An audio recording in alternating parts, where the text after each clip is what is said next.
Hello, I'm Bernard Hickey from interest.co.nz and welcome to 90 at 9, brought to you in association with Bank of New Zealand. This is your morning briefing where you get everything you need to know in 90 seconds at 9 o'clock.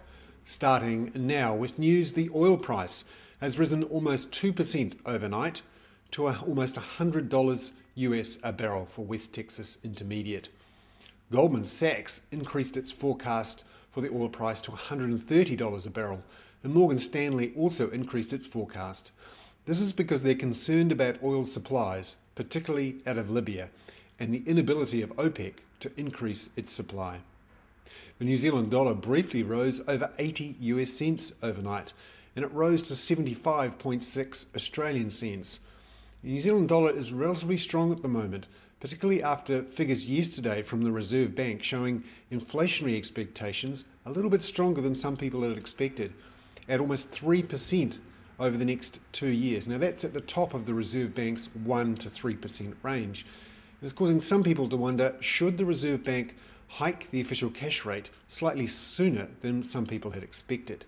Now that makes the New Zealand dollar more attractive versus the Australian dollar in relative terms and against other currencies. And strong commodity prices, particularly with that Goldman Sachs forecast, also boosted the currency. When you look at the trade weighted index, that shows the New Zealand dollar nearly at 3-year highs at 69.5. Meanwhile, the pound fell overnight. This is after Moody's said it may cut 14 banks.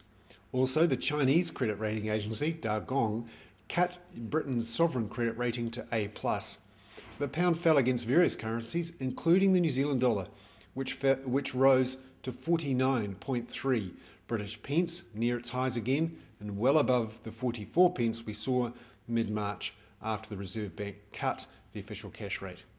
I'm Bernard Hickey. That was 90 at 9, brought to you in association with Bank of New Zealand.